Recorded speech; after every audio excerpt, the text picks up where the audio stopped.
You ready, Greg? Let's go, Jay. You're listening to The Success Paradigm with your hosts, Jay Atkins and Greg Gray.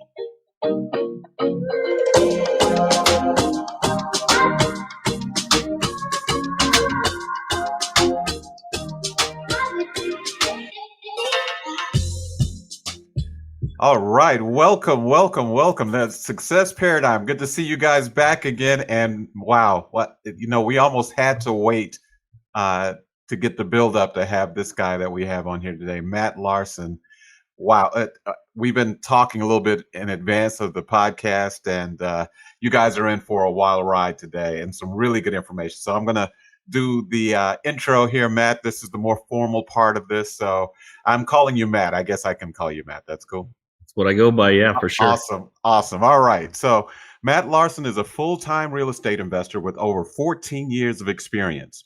Originally from the Quad Cities, a medium-sized metropolitan area on the Iowa-Illinois border, his business now spans across most of the Midwestern United States.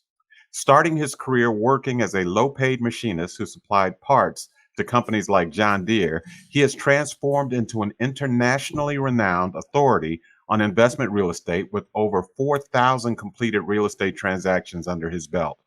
He currently owns over 200 rental properties in his portfolio and is a veteran of turnkey real estate. Matt has a unique and in-depth understanding of investing and property management through his trials and errors over time. He has completed over 1,000 fix and flips, dozens of lease options, and thousands of wholesale deals. In addition to his vast experience in single-family homes, he also purchases dozens of commercial and apartment buildings. Matt also teaches aspiring and expert real estate investors tactical strategies on how they can grow their investment business. His trainings are extremely thorough. Matt prides himself on teaching the most effective, up-to-date tools to make anyone's venture into real estate investing a success, and is one of the few trainers in the space who is still an active, large-scale investor. He is passionate about real estate and willing to share his knowledge and his enthusiasm and what success is all about for him. So welcome, Matt Larson. We are thrilled to have you on board, sir. Well, thanks for having me, and trust me, that intro makes me sound way cooler than I actually am. I'm a pretty boring guy, actually. So I was actually kind of embarrassed by that intro. So I pretty much keep to myself and just keep my nose down and do deals. Well, okay, so my first takeaway, Jay, is I want to be embarrassed by my bio. That's my first takeaway from this podcast. Well, which is a signal of being humble. And I think that's what we enjoyed most about the very, very little conversation that we had with you and knowing what we know about you from some of our friends that said that we need to talk to you and you need to be on the Success Paradigm because you are the epitome of success. And I am excited to interview you today. And here on the Success Paradigm, one of the things that we talk about is more about the story than the glory, right? You're on here because of your glory, your success, and what was in your bio. But what people want to know and what I want to know, what's always intrigued me about people is, what is the story? Like, you started at John Deere and you were selling these parts and how did that transition to being this real estate mogul, which you're probably uncomfortable with me saying that too, but it's true based on some of the rooms and some of the people that have been in the rooms with you that I know to be real estate moguls as well as, did it start when you were a child? Did it start when you were in college? Who impacted your life? What kind of failures did you have? So we like to start with that story of kind of the transition between not sure where you're going, the failures that you had, and now having the knowledge from the failures, because I'm sure there's been some lessons that were costly. I'd like to hear about them and kind of understand who Matt is and where he came from. All right. So, they say a lot of times people say that entrepreneurs are born. And I struggle with this all the time because I've heard it for so long. But I struggle with it because I just wasn't an entrepreneur. I never had goals to own my own company, never thought about owning my own business. And, I grew up in a small town, and after high school, everybody was going to college, and I really wasn't a good student. I got very, very average grades in high school, didn't enjoy doing homework. So I get out of high school and I go to a small college, and I lasted one semester. And after that semester was over, the school actually asked me not to come back. So, so I go back home, and the only place that's hiring is this machine shop. And so I go to work in this machine shop at 19 years old. And, I grew up, my parents grew up they were poor. I grew up poor. There's a lot of definitions of poor nowadays. And I'm telling you, my parents never made more than $25,000 a year combined.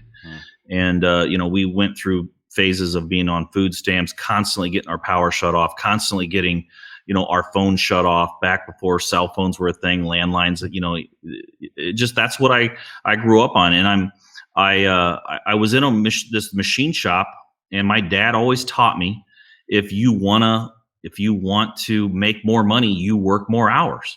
If you want to make more money, you cash in your vacation and take the money. If you want to make more money, you work holidays. That's what I grew up thinking, and that's really how I live my life. I worked every overtime hour I could possibly get. And so I'm working in this machine shop, and at 26 years old, I meet a girl, and we start dating. And so something happened, and I fell deep, head over heels in love with this girl. She was way out of my league. I came home every day covered in grease. She came from a wealthier family, had a nice house to live in. My parents were always renters. They never owned their own home. And so after 4 years of dating this girl, she came at 30 years old. She came up to me and said, "Hey, I want to break up." And I said, "Why?" And she says, I want to date somebody with status, want to date somebody with money. And so at that point in time, it just hit me really hard. And so I just didn't know how to make money. I had never read a self-help book. In fact, I didn't even know they existed. So I'm up late one night, and I see an infomercial come on TV. Now, at this point, I never want to own my own business. I couldn't even spell entrepreneur. I promise you that. And so I decide to, I buy this course off of TV. I read the books, and immediately in that point in time, I had one goal and one goal only: make a whole bunch of money so I can try to get this girl back. Wow. And so I start doing real estate, and literally now at this point, I'm living in a 300 square foot apartment. My rent's $275 a month. And again, I had never bought a house, and neither had my parents. And again, my dad was very against owning your own home. He always said, never buy a house, always rent. If something breaks, somebody else has to fix it. So I buy this course, and I do a deal in 30 days. 30 days later. Now, one thing that Jay, to answer your question, like something that impacted me from a long, initially, like when I was younger, was my dad did not have any financial. He didn't have financial wisdom. Okay, he never taught me how to make money, but what he did teach me were some lessons that have carried me through. And helped me make a lot of money when I did get the financial wisdom that I needed. And that was taking action. Like my dad always was very results oriented. I grew up on a farm, and we worked for free my whole childhood, all the way through I was 16 years old. And we didn't get up every day with hey, go keep busy. There was never a conversation of keeping busy. Every day you go out on the farm and you got work done. And basically the way my dad operated was, you're not coming back inside until the job I gave you is done. So either you go get the job done. I don't care what happens through the course of your day. Doesn't matter if you lose a tool, don't have the right tool, tractor breaks down. None of that matters. Go find a different way and get the job done, because you're not coming back inside until it's over. There's no set hours, right? It's just the job gets done, your day's done. And so I took that results-oriented mindset, and I applied it to real estate. I didn't know I was an entrepreneur. I'd never felt like I was an entrepreneur, but within 30 days, I did my first deal. Within the first year, I did 12 deals. The second year, I did 10. The third year, I did 19. And then the fourth year, I broke out and did 52 deals which was also 2008-9 time frame.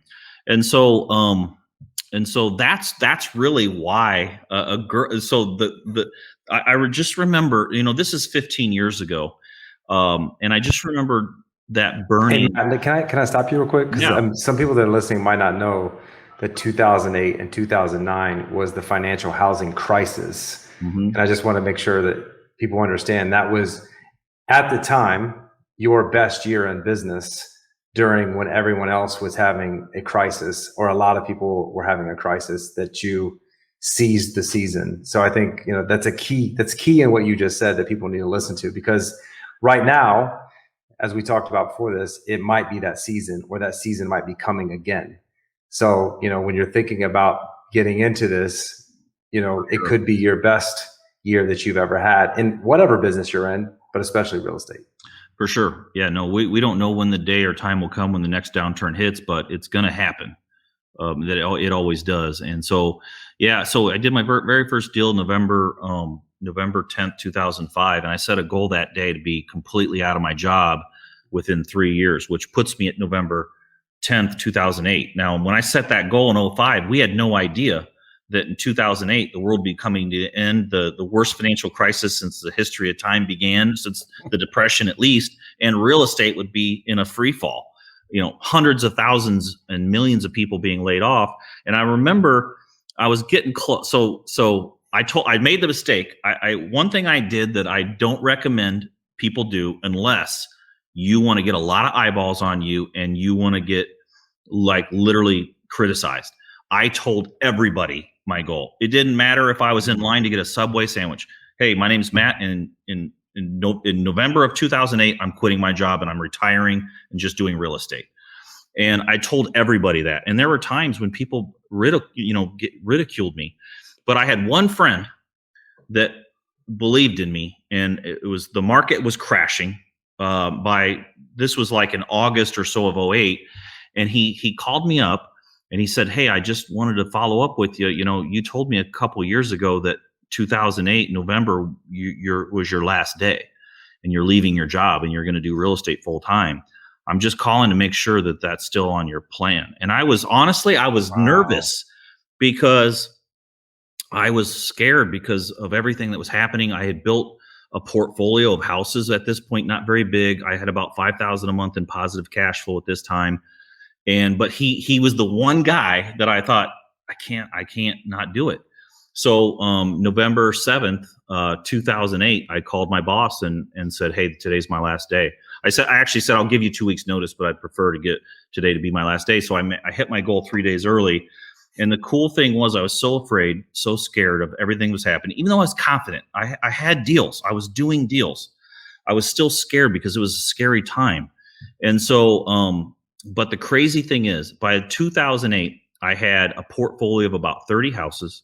I had about $5,000 a month in cash flow, and I had only $20,000 in cash to my name. But to me, $20,000 is $1 million at this point. 3 years earlier, I was living in a $275 a month apartment, and I turned that $20,000 and that experience that I created with those 30 houses that I owned. Within 4 years, my portfolio was up to 450 houses, and I had made $1 million cash in 1 year, and it was in the bank. Wow. I had 7 figures in liquidity within 4 or 5 years of that time. And so, that's I'm not saying that to brag, and I'm definitely not saying that to show off, because $1 million isn't a lot of money. But at that time, what that had really proven is that those opportunities, when the market crashes, in times when other people are really afraid, that's the time to have courage and take action and really go hard towards your goals. Well, I was going to say one thing, how humble you are. I'm not trying to brag. This show is kind of about bragging. I mean, because you talked about all the hiccups that you had. So I love that you shared that part of the story. But I think what I think most people need to listen to more than that, Matt, is what was a friend's name? His name was Alan. Alan what? Alan Siebenauer. I mean, he needs to get a lot of credit. I'm just going to say, because one of the things that I always say is whenever you have a goal, you need to tell everyone like you did. And I just love that you just said that. Like, you got to tell everybody, because of all the people that you told, he was the one that held you accountable. And he was the one that said, I thought you were going to quit your job, that you respected. And for everyone listening, like, that's keeping a promise to yourself as well.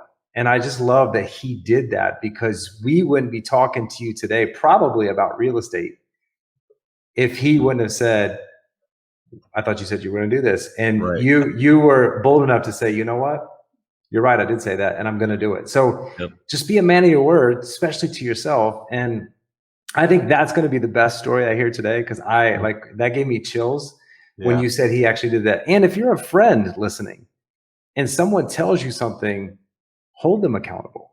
Ask them the right question, because you might change someone's life by asking that question and holding them accountable. So thanks for sharing that story, man. And I'm telling you, the thing, so our antenna is picking up on the same thing, Jay, because, before I did that, we do have now a new format to put together a story for success. So boy gets girl, boy loses girl, boy starts business to get girl back. I don't know that I've heard that one drafted out before, but I think we're onto something there. I think we're onto something.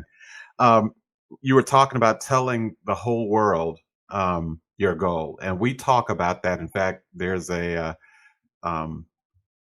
been talking a lot in a couple of different spheres about goal planning, and actually taking action, which I think you said those two words back to back about 8 times. I lost track. So your dad's wisdom clearly has taken root in you.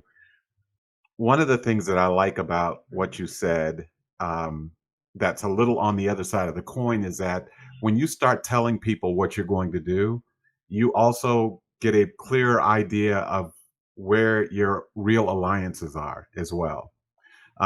So there are the people that root you on.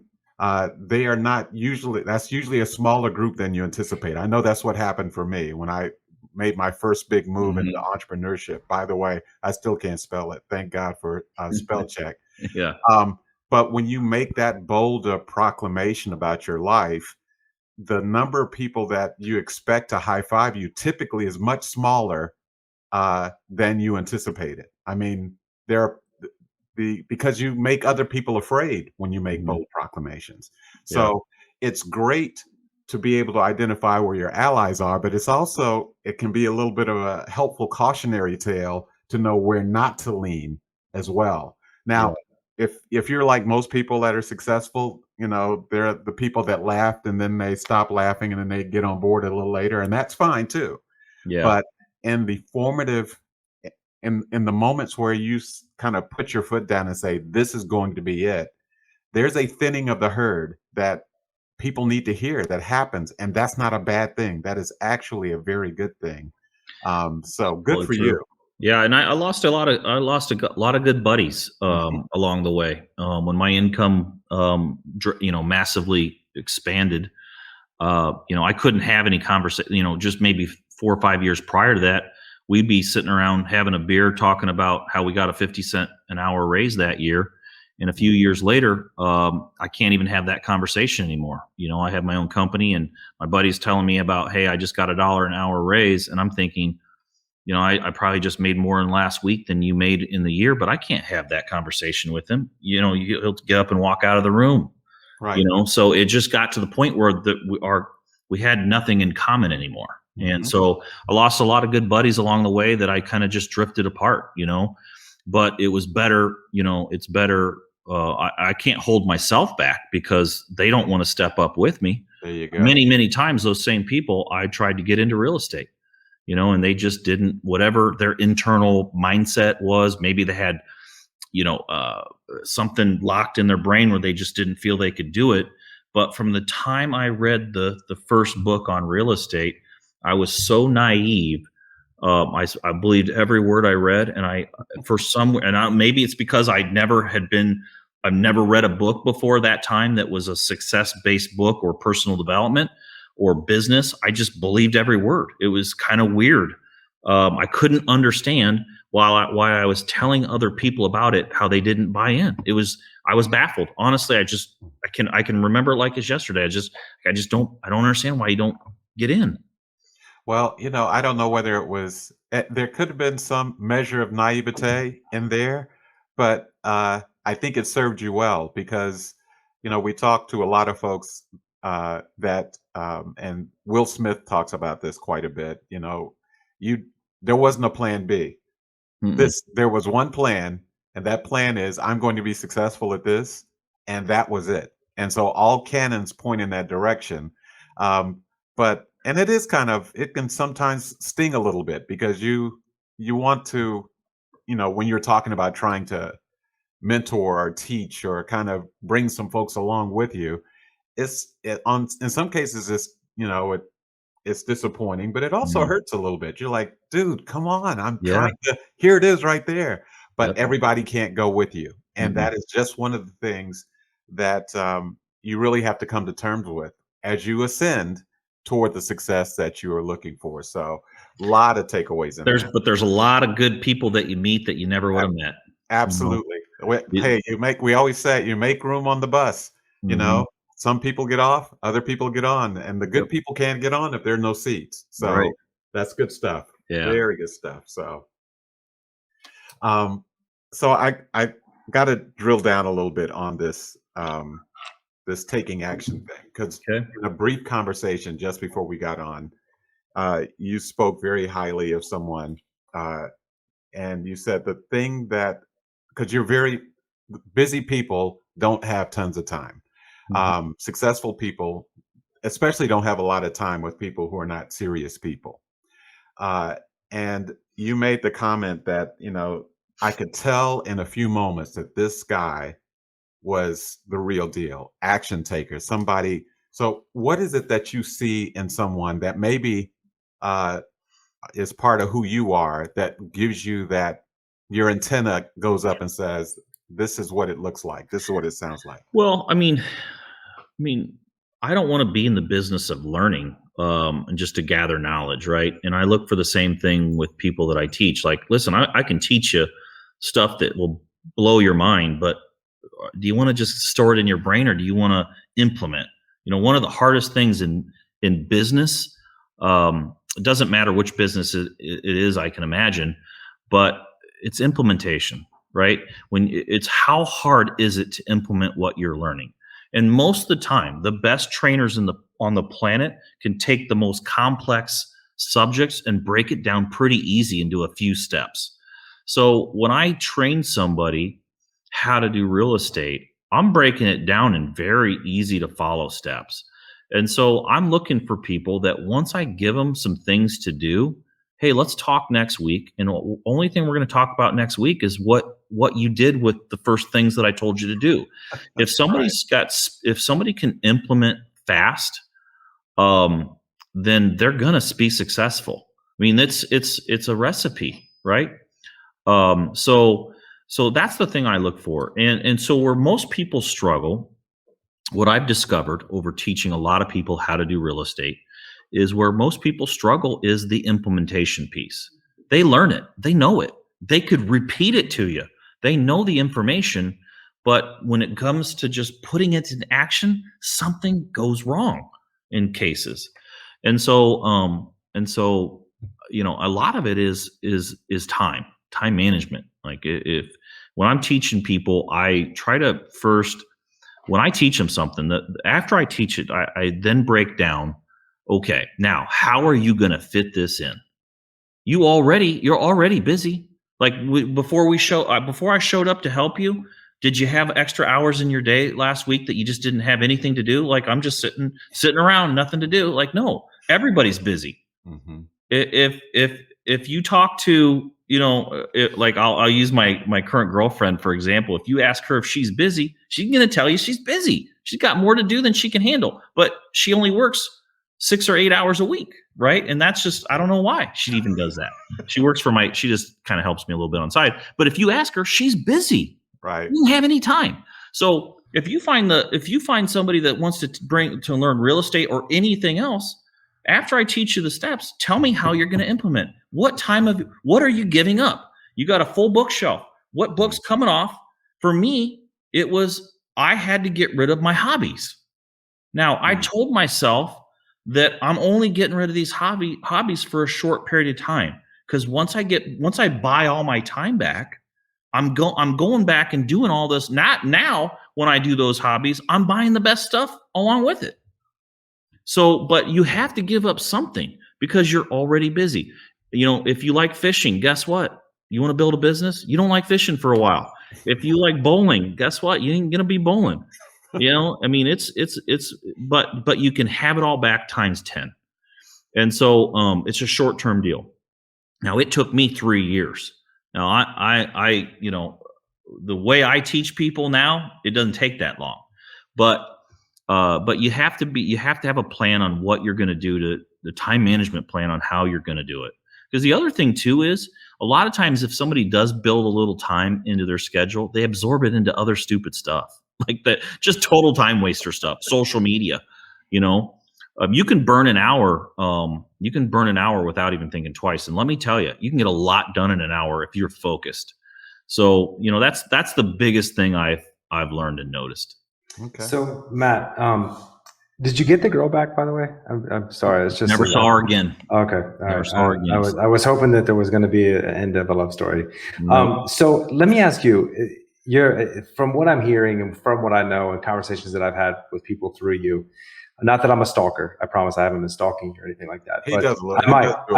I might end up stalking you after this call, though. So, what would you say is the most difficult habit that you do on a daily basis, that if people could implement it, they could create success in life, especially like in your business, like the habit that you have the hardest time with as a successful person, but you stick to it because it's a very key element in your success? That's a great question. I have an answer for you. It's stop doing the things that you're amazing at or good at. Now I'm going to back up in a second and I'm going to rewind and get to this point because you can't just do this overnight. But let me just give you a little analogy. Ronald Reagan, when he was president, he was sitting in front of the camera. They were about to go live. He was handed his speech. He didn't write it. He was handed it to him. He read it real quick before they turn on the live button. And he looked up and he said, I could write a better speech, but I'm going to read this one. And what he was really saying is he could do it better, but his time was better spent in other areas than writing the speech. And so it's hard when you're good at something to give that thing up.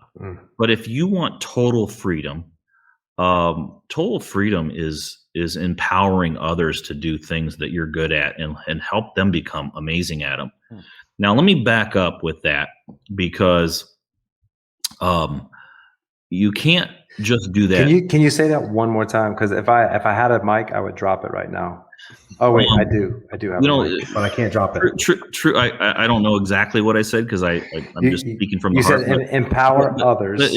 True freedom comes from empowering others to do the things that you're amazing at and make them amazing at them. It feels good to help other people. I've got a lot of people in my company right now, in my real estate company, that I hired as $10, $12 an hour, $10, $12, $13 an hour employees that had no experience. They are total rock stars now. They could go into any company and dominate. And it feels good. And a lot of them have done it over the years too, by the way. They've left and done their own thing. And it's cool to have them reach out and say, hey man, I just wanted to tell you, Matt, even though I'm your direct competition right now, you taught me a lot. And it's pretty cool. But let me back up for a minute because you have to get to that level. So step one is, I'm big. I have a yellow pad wherever I'm going. I have a feeling you guys are the same way, but I carry one of these things around all the time. And step one is this. You take a yellow pad and you draw a line down the center. And on the left-hand side, you write down every single thing that you're doing in the course of your day that you're not good at or you don't like doing it. Okay. And you make a list, and it's going to be long. It's going to be probably as long as the actual page. Then on the right-hand side, you're going to write down everything you love to do or that you're really good at. Okay. Now that's going to be a shorter list. So then what you do every single day when you get up, you take that left-hand side and you pick one thing off that list that you can delegate to somebody else. Could be a virtual assistant, could be somebody that's on a team that you don't have to pay, maybe like say, for example, maybe a real estate agent or something that gets paid when the deal closes. But in most cases, I'm big on virtual assistants. I have 13 full-time virtual assistants that work in my real estate company. And every day I would get up, I would look at the list, and I'd pick something that I can get off my plate and I can hand off to somebody else. And that might be something. And by the way, it's death by 1,000 cuts. All your time is lost in the small things. And people will look at their schedule and say, okay, well, they're always focused on the big things. Well, that thing took me 2 hours, so I'm gonna work on that. In reality, it's the 10 and 15 and 20-minute things, because those interrupt the big things, which, you could be working on a project, you get a phone call, you get distracted, you got an email that came in that you have to react on. Now that ruined your momentum, and now you've actually lost more time. So you get up every day, you find something that you can build a system on, a step-by-step process, you hand it off to somebody else to do. Now that thing's off your plate forever. Now what you've really done there is, now on the right-hand side, those things that you're amazing at and you're really good, that you love to do, now you got more time to spend on those. And typically those are income generating activities. So your income goes up. Then the next day, or the 2 days later, or 3 days later, whatever how good you are at implementing, you take something else off of the left-hand side, and then you diminish that list some more, and then some more, and then some more. And eventually there's nothing left. And all you're doing is spending all your time on the right-hand side, and your income massively increases. But that's not the end of the story. Then the end of the story is, okay, now on the right-hand side of the list, now let's start handing that stuff off. And then you get to the point where you've really worked yourself out of a job. Your company runs without you. Maybe you're looking at you're dialed into your financials and your KPIs, and you're doing team meetings to keep everybody in line, keep everybody motivated, make sure they're heading in the direction that your brain wants the company to go. You're very high level, but you're not doing anything really. And that's ultimate freedom. And that's what I've focused my time on,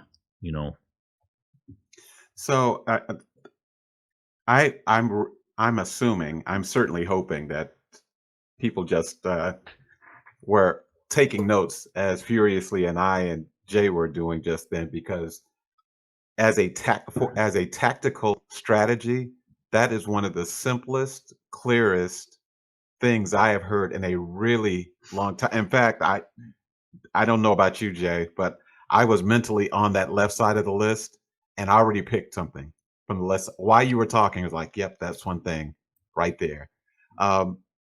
What I find though, Matt, is so I want you to help people like me, because there's this false sense of, well, not false sense, maybe it could be manufactured.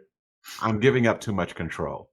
So, because, I don't, even the things on the left side of the list, I don't like doing them, but if I give it to somebody, they're going to screw it up, and then I'm going to have to go back and redo it. I can show you how to fix that. There you go. Talk to me. So what it is you have to create a written documented process. Okay. So you can do this through video, screencast video. You can do it in written format. But if you write out, this is where everybody skips this part, and then they do give up control, and then things go haywire, it spirals down, and it gets messed up, and it's a disaster. And then they give up, and they're like, what that guy told me didn't work, and I'm going to go back to doing everything myself. But if you write down a written process, and I'm telling you, you don't miss a beat. Okay, we use a software called Process Street for this, processstreet.com. We used to use suiteprocess.com, but we ended up switching recently to Process Street, and we really like it. So every single thing, every single system in my company is a process, and it's very detailed. You can't mess it up. If you follow, so Greg, here's how it doesn't get messed up. If it's bulletproof, and you can really hand it to a fifth grader, and all they have to do is follow your step-by-step process, and at the end they get the result, then what you've done is you've eliminated discretion, okay? And discretion is the enemy of duplication. So now they have a process written out, and they follow that process. If they don't follow the process, that was their decision to use discretion, or they're lazy, or they don't follow directions well, and 3 strikes and you're out. Because all you have to do is show up and do the process. So there's really no way possible to really mess it up. That's awesome. So back in the day, that would be the in a really well functioning company, that would be the binder. So give me the where's the binder for this job, and you just open it and the tabs would be there, and it's just the blueprint. So really, my guess is that probably kind of exposes the fact in some cases maybe that I've never gotten it out of my head into a process. Or I'm guessing that even when you build a process, you realize that you have some blind spots even in what you were doing that you hadn't thought about. You actually improve it. Absolutely. You improve it. When I stopped buying all the houses myself and I turned it over to somebody else on my team, because I just got up one day and I said, I'm never buying another house again. Somebody else on my team can do it. We've bought so many houses over the years. I know how to do it. I'm going to write out a process and, go, no-go sheet on what to accept. And I turned it over to my assistant, Amanda, and every single house we've bought since then, on average, she buys $9,000 cheaper than me. So not only did I remove the work from my plate, but we got cheaper houses. So in my company, Amanda's got the checkbook control. She decides what we buy. She knows what the parameters are. She knows what what are good deals and bad deals. She knows how to run comps. She knows the percentages we work off. She makes the decision if we buy it or not me.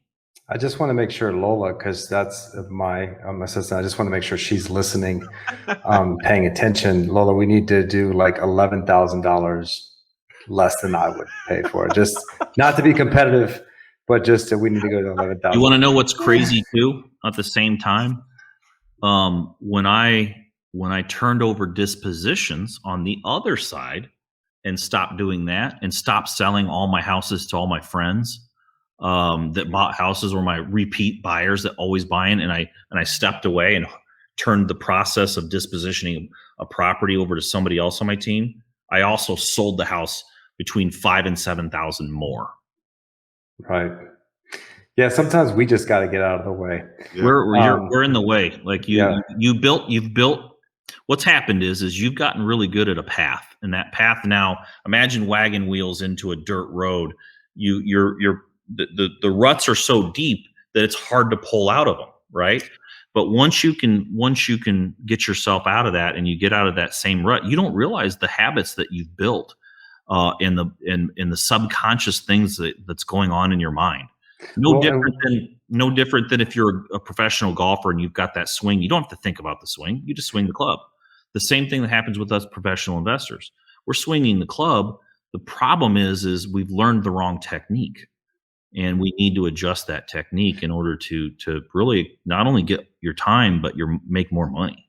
Well, and the problem is too, as the owner or CEO of our operations, sometimes we don't follow the system or process exactly, right? And we've built something that we know works, and sometimes, like you said, if it's a friend or family, we might go off that path a little bit. Where if you let someone else control it, and you say, this is how you do it. Yep. They do it, right? Yeah. So let me ask you, I mean, obviously success means something different to every single person. In a book I'm writing right now, one of the things that I talk about is success is like a snowflake.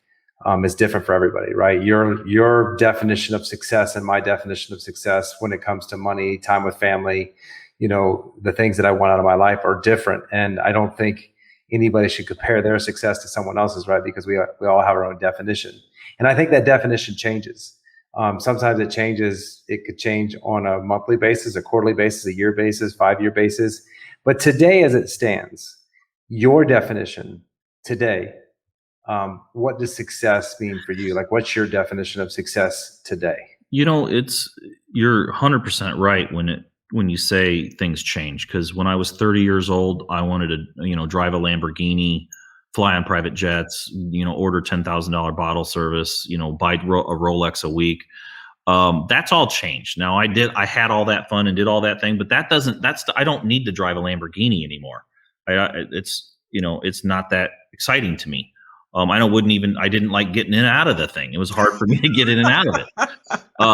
So yeah, things have changed. And so now my definition of success is I don't want to travel ever. I've turned down some really cool, I could have met some pretty cool people to do some podcasts and stuff and YouTube, interviews, but I had to go there. And so I just don't want to travel. I'm sitting here right now in my lake house. If I open up the shade, you see a beautiful lake behind me. This is where I spend all my time. And I just want to wake up every morning here and spend as much time as I can here. And that's what makes me happy. And so, obviously I do, I associate, I love doing deals. I love making money. But I don't have the same ambitions as I did 10 years ago, 5 years ago. 5 years ago, I still wanted a different lifestyle. And now I'm still very, very competitive. We get up every day figuring out how to go to the next level, but I'm not doing it. Okay. I want my time. And that's the most important piece. And something really triggered in my mind when I turned 45 last year. A lot of things changed. Like for some reason, whatever it is in my mind, I'm thinking, man, I'm 45. I'm going to be 50 before I know it. And so I started really valuing my time more than I ever had. And every time I think I need to go do something, the first thing I think of, who can I have go do that for me? And so I literally try to push every single thing off my plate that I can possibly do. And that's really my goal. Well, so let me just want to ask one more question, Greg.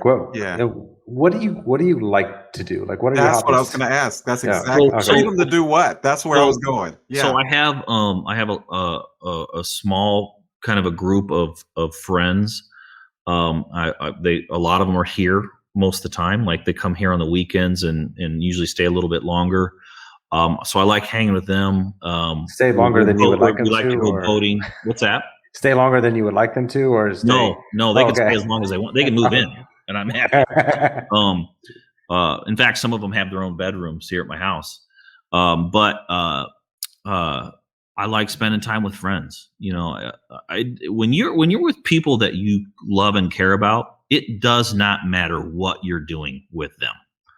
It could be sitting out in the hot tub. It could be taking a boat ride. It could be going to a dive bar to get a pizza.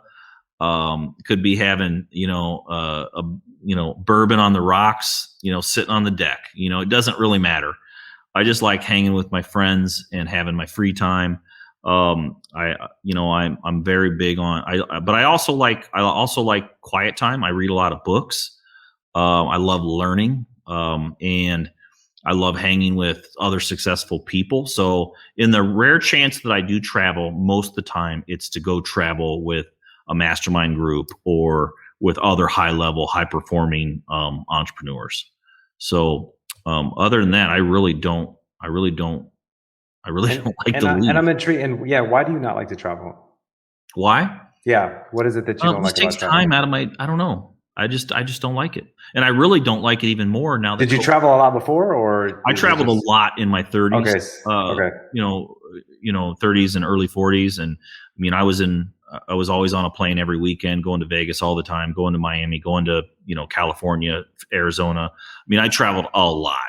And so I don't know. I found that I'm just happiest at home.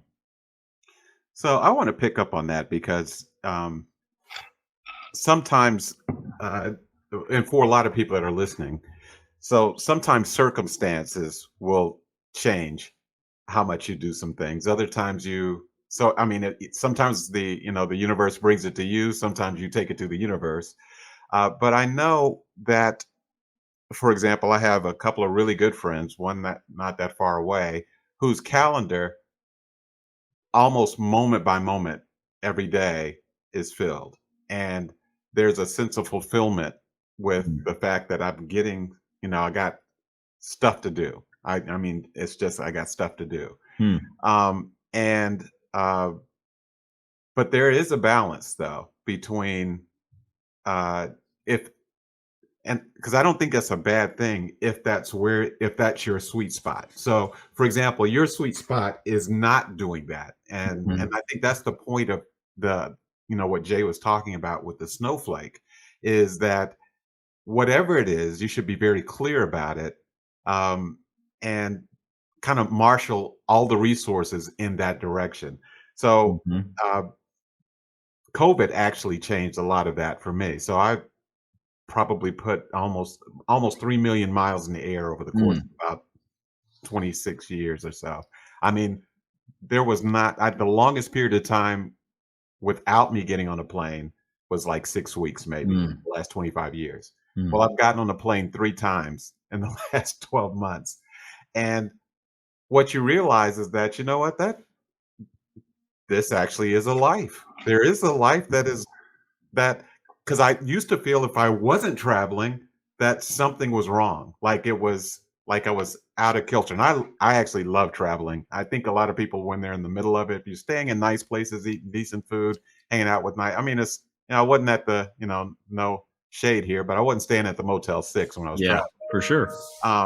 But it's fascinating how when you get older and more experiences come into play, that shift does take place. And I'm going to South Dakota next week. It's one of the first trips I've taken in a long time, and I used to be able to pack and everything. I didn't even think about it. It was just done. Now it's like next week I'm going, okay, let me make sure I have to make sure, uh, because that's how it's supposed to happen. You're supposed to evolve into whatever that next person, uh and you don't even know who that next person is going to be sometimes, but You you don't. seem very clear-eyed, Matt, about um freedom. and and Yeah. that's why, and Jay and I were both chomping at the bit to ask, free to do what? I'm trying to figure out what are you Well, I clearing mean, the next for? So so but think. you're clear about it. Yeah, think about this. So let's say like I do not like my calendar filled at all. I don't like looking. I don't like getting up in the morning and seeing more than say 3 appointments. I get anxiety over it because then I'm like, okay, now I like, I have to that appointment is less freedom to me. That's less doing of what I want to do and more of I have to do this appointment. And when I travel, of course, you always try to, you fly first class or maybe private if it makes sense. And you stay in the nicest hotels, you eat at the nicest restaurants, all that's great. But have you ever catch yourself about 3 days in and you just want to go back home? Hmm. And then if you're flying in an airline, you have to show up when they want. Then you have to wait in line, and then you have to wait to get off the plane. To me, that's just not exciting. And so I always want to get back home, and I was just like, man, I just don't. Why leave? And so and so yeah, so I just try to build my life around where I live, and I So Matt, enjoy it. I want to elaborate for the listeners, right? Because we're talking about success. We're talking about your success, right? And you're now 45, 46, however old you are, but you built this life, like you just said, right? This is the glory. This is something that you built towards. Probably didn't even know you wanted this. But as you were working and making the sacrifices and traveling all the time and, all over the world and to Vegas, and um, it created this, it happened for you because now you're like, I know what I don't want to do. Mm-hmm. But for people listening, I mean, that's why sometimes the grind is worth it, because you have to really sit down and figure out what is it that you want, right? Because like Greg, I traveled for 11 years, almost every week. I was single. I was going to a different city, so it was fun. I had different friends in different cities. And now that I'm married and then COVID hit, like I didn't know. I was a robot. I would just go to the airport, get on a plane. I'd go to sleep, read. I wouldn't even think about being on a plane. It became so normal. And now, like at this point in my life, like it's like, I don't want to travel. I mean, unless I'm traveling for vacation or I'm traveling with family. So, I mean, I think, listening to you, and this is a really good podcast for me because I think that the people listening is you created exactly the life that you wanted on your terms. And I think that is the definition of success for a lot of people, right? To have, wake up and decide this is what I'm going to do today. So let me ask you this, somebody as smart as you, somebody that has the experience of you, had to have some people that gave you some guidance along the way, right? You're coaching people now. Like, who coached you? Who gave you some of this besides experience? Experience is a lot of it, but who was your biggest mentor, and what do you think the biggest lesson was that they taught you? I've had a lot of really good mentors over the years. Probably one of the first mentors I had was Dean Graziosi. Dean and I were pretty close. I created most of Dean's real estate education for several years, and we became really good friends. He mentored me a lot in a lot of different areas outside of. He didn't really teach me anything about real estate other than maybe a few things in the very beginning. But really, I did way more real estate than he did. And so, but he taught me other things in other avenues. And then, one of the masterminds I'm in right now, it's run by a guy named Mark Evans. And you guys know. I know Mark Evans. Yeah, and Mark, he's in Tim's group too. Yeah, I know Mark. Yeah, Mark is an amazing entrepreneur, very, very sharp, and he's really helped me build clarity on what it is that I want to do and don't want to do, and help build the path for really stepping out of the day to day. A lot of people don't realize they can do it. Mark's done it for years and years, but I would say right now there's nobody that has more of an impact in as a mentor in my life than Mark has. So.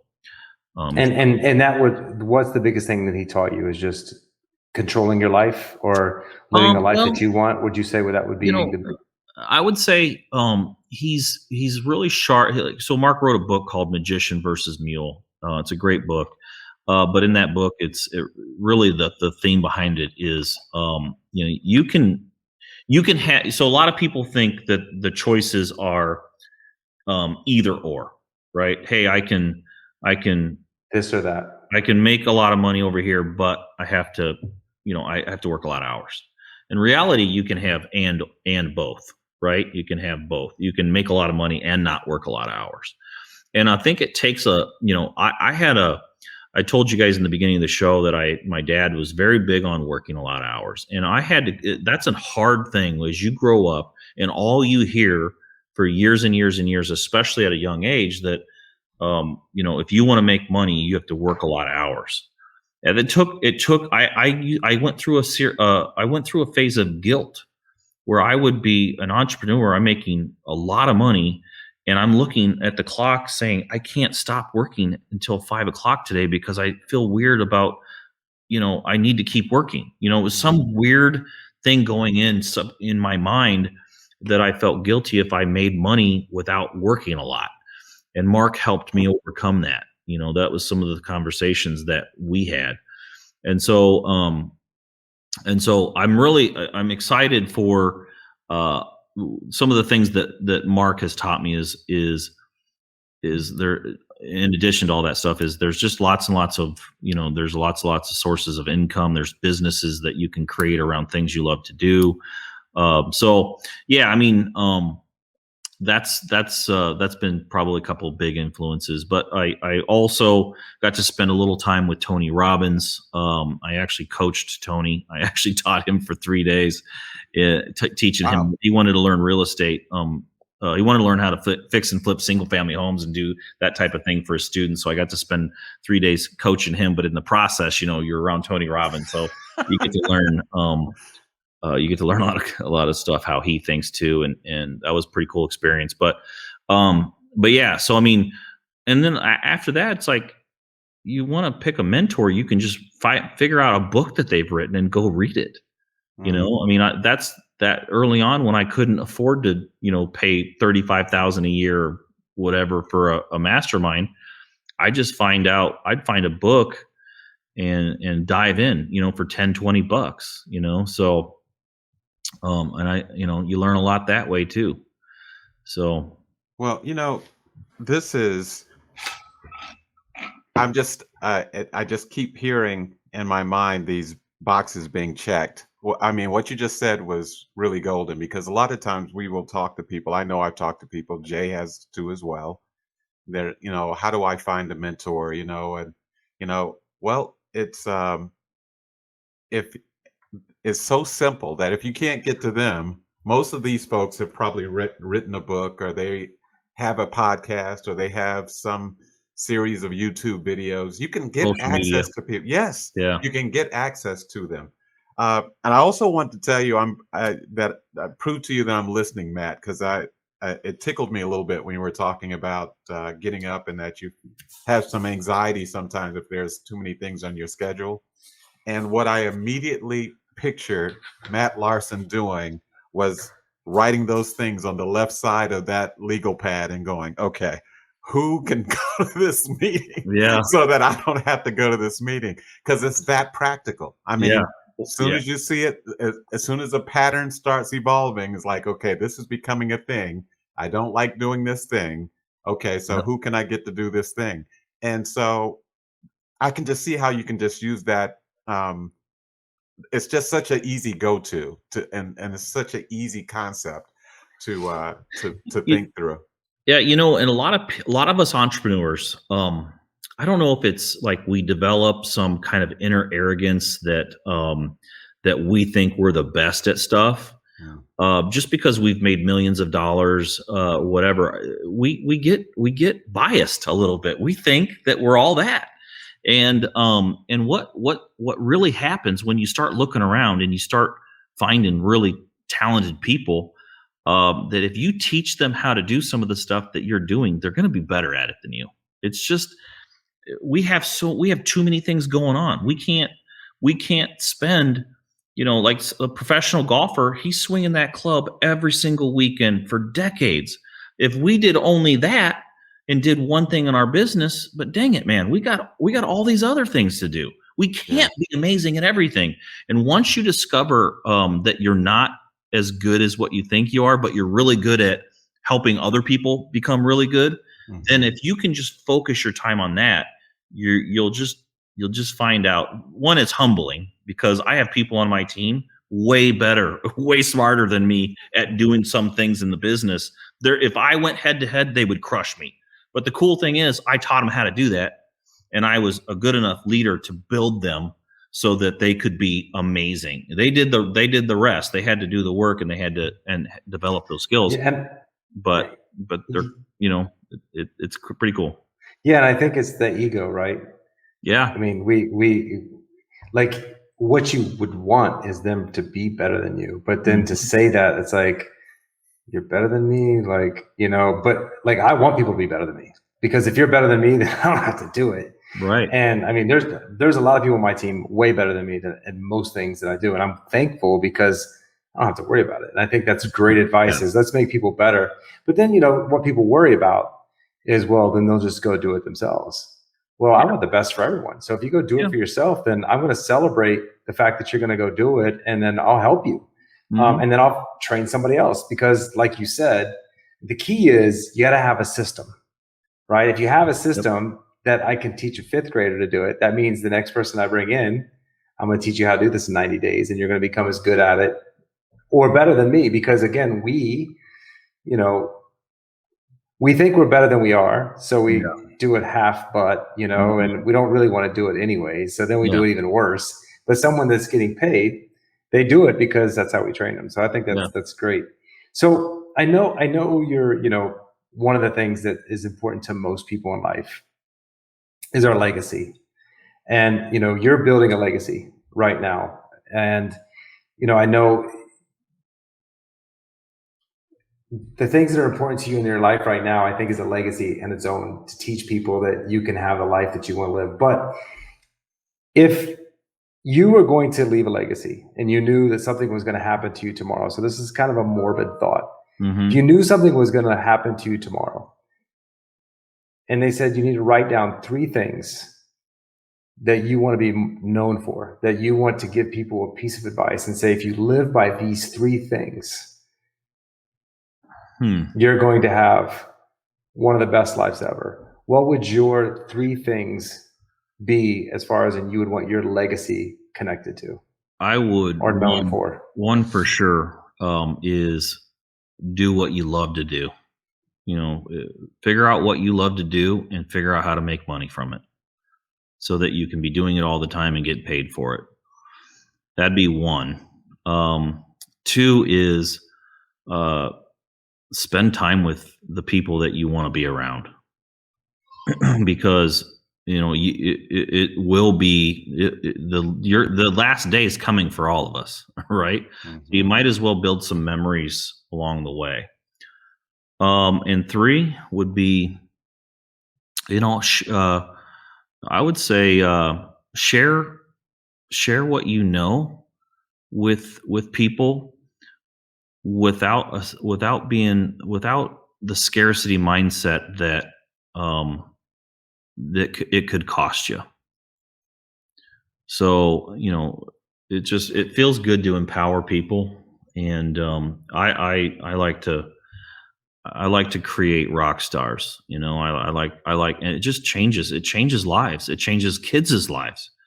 I can guarantee you, I probably have some employees that went from maybe not really a lot going on to the point where they're a total rock star. And I guarantee you that confidence is being absorbed by their kids, and their kids they may not even realize it. And the kids that changes their kid's life forever. You don't even know what could happen from that point. So I'd say those are probably my 3 things that if I was writing it down, it'd probably be it. Wow. That first one is big too. Do what you love. Those are powerful. Yeah, absolutely.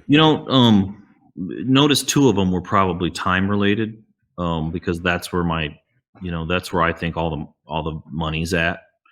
But the cool thing is as we build these businesses and make money, you can, if everybody that's watching this show, if they could take away one thing is you can have both. You can have your time and you can have the money. We're taught that you have to trade your time for money, and it's just not true. That is what we're taught. That is definitely what we're taught. You said you read a lot. Mm-hmm. Tell me your 3 top books that you would suggest to our listeners. Again, when I first got into real estate, everything I read was kind of like how-to books, like how to do this, how to do that. And now I don't like reading how-to books. I really don't like reading them at all. I like reading about other people that accomplish big things. So one of my favorites is Shoe Dog, the story of Nike. I love that book. I literally picked that book up, and and it's thick. It's a big one. It's like that. I couldn't put it down. And I read that a couple of years ago, but it stuck out in my mind. Another one that I really, really liked was the 4-Hour Work Week. That book is the reason why I hired my first virtual assistant. And then, I read the book Retire Young, Retire Rich by Robert Kiyosaki.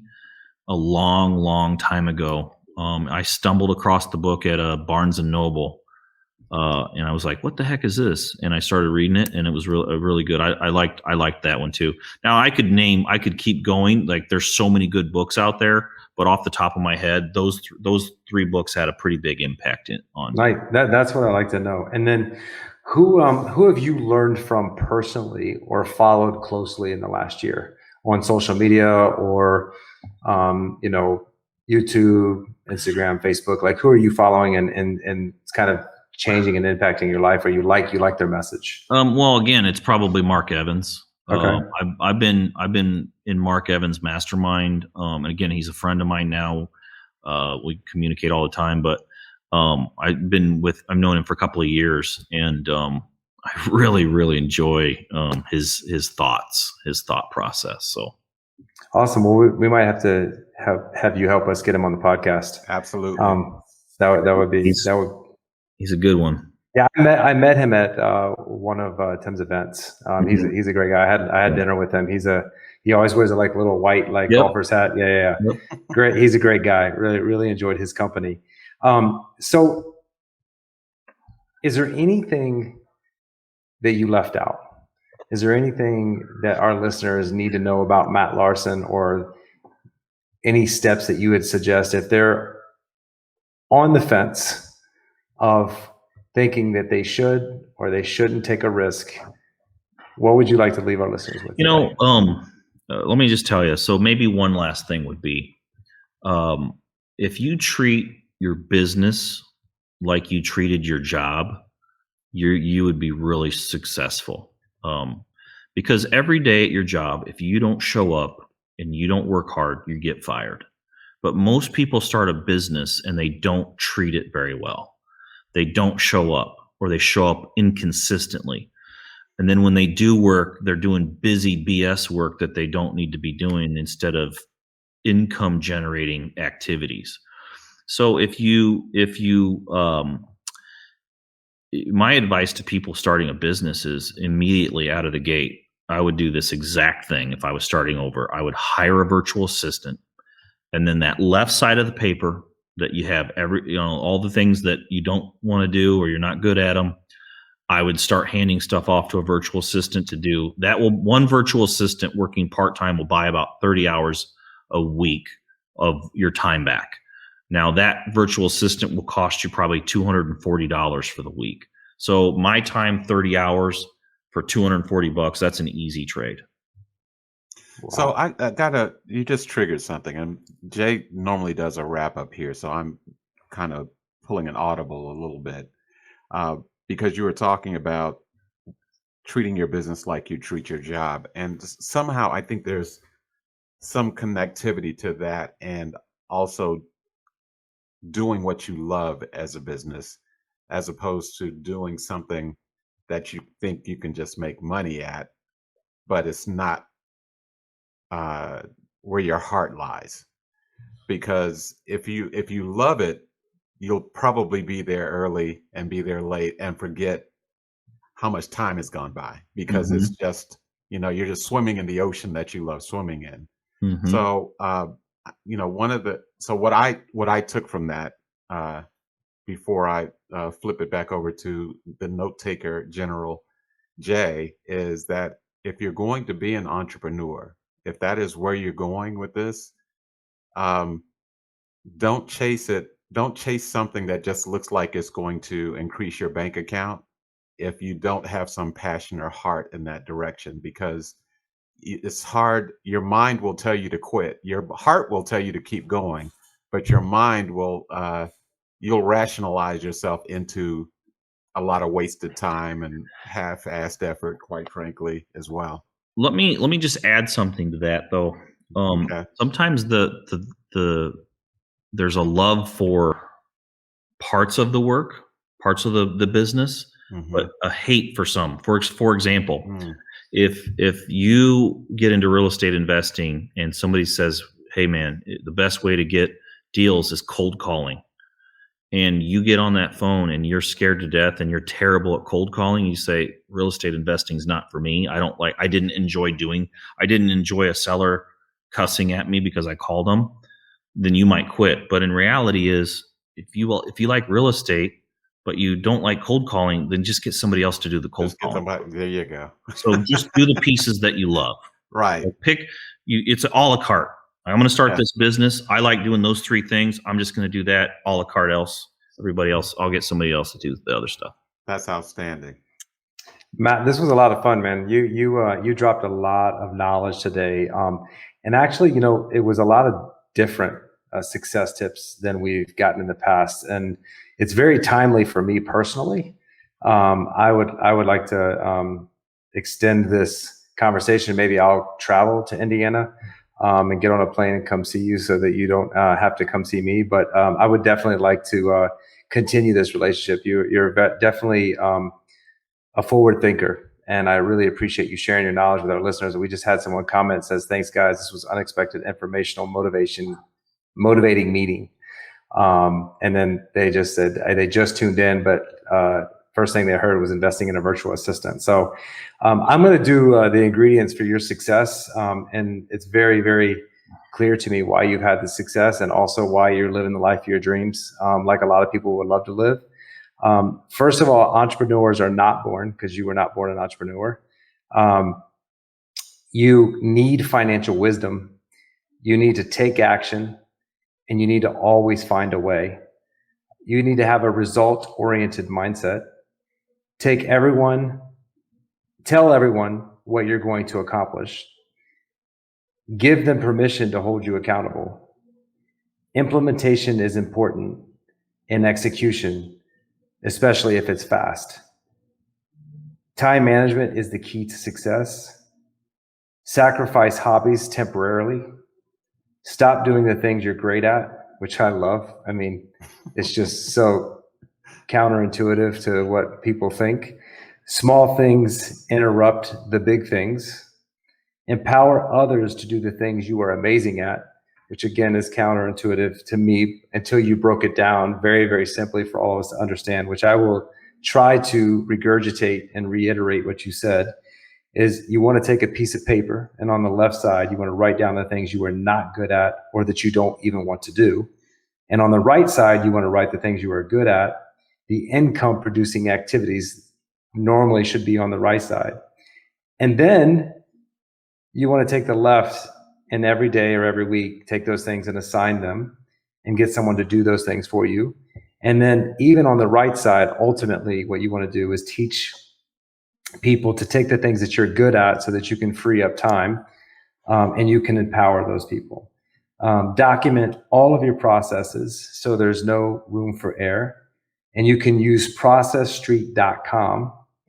I love, this one was one of my favorites. Discretion is the enemy of duplication. Yeah. That was good. That was a good one. That might be the best one I've heard. That was deep. Spending time with friends is your definition of success. Not having to travel, being in complete control of your life and who you spend time with, and being in complete control of every single second of every single day. Also, when you're with people you love, it doesn't matter what you're doing. And I think the reason that I wrote that down, Matt, and I think why it's so key, is I think people do get caught up in what they're doing, even when they're with the people that they love being with. And I think it's a different way to think about, like, when you're with people, it doesn't matter what you're doing as long as you're with the people you love. So I appreciate you sharing that. If you want to have success and you can't afford mentors, read a lot of books. Mentors in your life, and I'm not sure if I'm saying his name right, so if not, you can correct me. It's Don Graziosi. Dean Graziosi. Dean Graziosi. Mark Evans, Tony Robbins, and again, just read a book. Very, very simple advice there, because I think, having a conversation with the author a lot of times can open your eyes. If you want to, your legacy, what you want to be known for, what you want to leave this planet Earth with, is do what you love to do, spend time with the people that you love to be around, and share what you know without scarcity. And then I got this as a fourth one of your legacy. and something that I want to do, and that's create rock stars. And I love what you said about kids, because if you create rock stars, it's going to impact just more than that person. It's going to impact generations of people, because they're going to learn from them. So it's just, again, such forward thinking. You can have both time and money. You don't have to have one or the other. The most recommended books, which I would tell you, we've not ever had any of these books recommended on our podcast, and we've got over 40 shows. Shoe Dog, which I'm going to read immediately. Book the club. the book, exactly. 4 Hour Work Week, and Retire Young, Retire Rich. And then the person that you follow closely is Mark Evans. I guess a lot of people should go check out Mark Evans too, being that you mentioned his name a lot, and hopefully you can get him on our podcast so our listeners can hear him.